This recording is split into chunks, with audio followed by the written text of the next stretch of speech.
लालच एक बुरी बला है और जब इंसान इस बला के चक्कर में पड़ता है तो उसे क्या क्या देखना पड़ सकता है, इस बात का अंदाजा उसे खुद भी नहीं होता। ये आप पैठनी साड़ी के इस भाग में जानेंगे। पिछले भाग में संदूक में मिली उस पैठनी साड़ी के पहनने से शिवी की दर्दनाक मौत हो गई और शिवी की मौत के एक हफ्ते बाद जब प्रिया को उस साड़ी की याद आई तो उसने आलमीरा खोल कर देखा तो वो साड़ी आलमीरा में नहीं थी। उसने पूरी आलमीरा, पूरा घर छान मारा, लेकिन उसे वो साड़ी कहीं नजर नहीं आई। तो उसने अपने घर में काम करने वाली सुनीता से भी पूछा और सुनीता ने उससे कहा, मुझे नहीं पता, होंगी घर में कहीं, मिल जाएंगी। क्या सच में ये साड़ी एक बार प्रिया को फिर से मिलेगी या किसी और को? सुनीता अपना काम निपटाकर अपने घर पहुंची और अपनी आलमीरा खोलकर उस साड़ी को हाथ में लिए कहने लगी, अच्छा हुआ उस दिन सफाई करते करते इस साड़ी पे मेरी नजर पड़ गई और मैं इसे अपने घर पे ले आई। अब ये साड़ी मेरी हुई। सुनीता के ऐसा कहते ही उसके कानों में किसी ने धीरे से कहा, ये साड़ी सिर्फ और सिर्फ मेरी है। ये आवाज सुनते ही उसने अपने चारों तरफ नजरें घुमाकर देखा तो वहां कोई नहीं था। वो फिर से एक बार साड़ी को देखने लगी तो देखते ही देखते उस साड़ी पर एक अजीब सा चेहरा बनने लगा और वो चेहरा तेजी से उस साड़ी से बाहर निकल आया और सुनीता के चेहरे के सामने जाकर उसके चेहरे पर जोर से चीखा। तो उस चेहरे से निकलती तेज ध्वनि तरंगों से सुनीता हवा में उछलती हुई जाकर जमीन पर गिरी और उसके जमीन पर गिरते ही वो साड़ी अपने आप रेंगते रेंगते उसके पूरे चेहरे पर जाकर लिपट गई। तो वो उस साड़ी को अपने चेहरे से खींच खींच कर निकाले जा रही थी, लेकिन साड़ी है कि खत्म होने का नाम ही नहीं ले रही थी कि तभी किसी ने साड़ी सहित उसका सर पकड़ा और पकड़कर जोर से शीशे पर पटका तो शीशा टूटकर उसके पूरे चेहरे पर साड़ी को चीरता हुआ अंदर घुस गया। और फिर जब किसी ने वो साड़ी पकड़कर उसके चेहरे से जोर से खींचा तो साड़ी सहित वो कांच भी उसके चेहरे से बाहर निकले और चेहरा खून से लथपथ हो गया। और फिर वो अपनी जान बचाने के लिए दरवाजे की ओर भागी तो वो जितनी तेजी से दरवाजे की ओर जाने की कोशिश करती उससे दोगुनी तेजी से दरवाजा उससे दूर जाने लगता। और फिर जैसे ही वो थक हार कर रुकी तो उसका पूरा घर गोल गोल घूमने लगा और उसके साथ साथ वो भी। वो डर और घबराहट से बस चीखे जा रही थी और चीखते चीखते बेहोश होकर जमीन पर गिर पड़ी। सुनीता को होश तब आया जब उसके पति अखिल ने उसके चेहरे पर पानी की बूंदें मारी। सुनीता ने उठते ही डरी हुई निगाहों से चारों तरफ देखा तो सब कुछ नॉर्मल था, लेकिन फिर भी उसने अखिल को सारी बात बताई तो अखिल को लगा शायद उसने कोई बुरा सपना देखा है। अखिल सुनीता के बात को नजरअंदाज करते हुए सुनीता से कहने लगा, आज मेरी नाइट ड्यूटी है, मैं कल सुबह आऊंगा। ये कहकर अखिल चला गया। सुनीता घर में अकेली थी और आज के बारे में सोचते सोचते उसकी आंख लग गई। उसे सोए हुए मुश्किल से 20 ही मिनट हुए होंगे कि अचानक उसका ब्लैंकेट धीरे धीरे उसके ऊपर से सरकने लगा। तो वो नींद में ही वापस ब्लैंकेट खींचकर सो गई तो किसी ने उसे ब्लैंकेट सहित जमीन पर पटक दिया।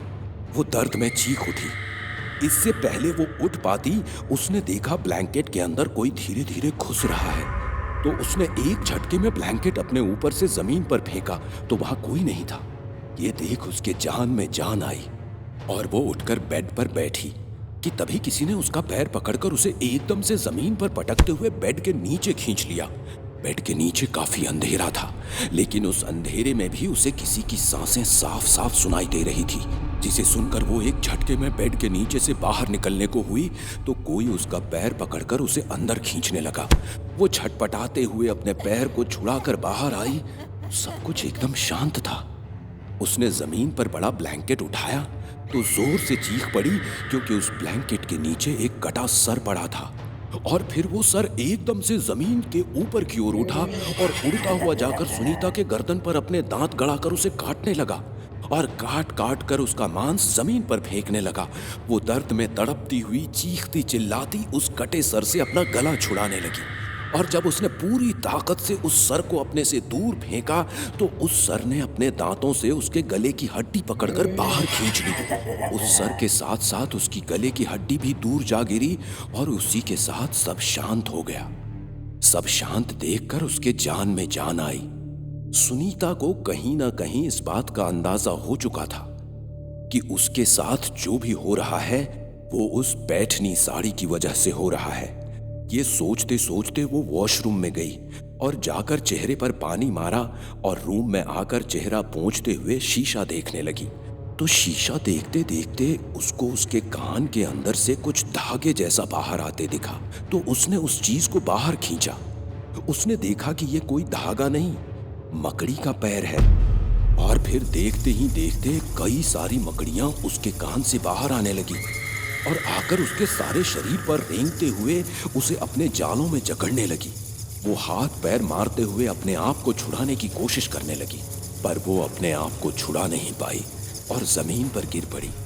उसके जमीन पर गिरते ही एक औरत उसके पैर से रेंगते हुए हाथ में खंजर पकड़े हुए उसकी ओर बढ़ी और उसके सीने पर बैठकर उस खंजर की नोक को उसके गले में गड़ाने लगी और उसके गले से धीरे धीरे खून बहने लगा।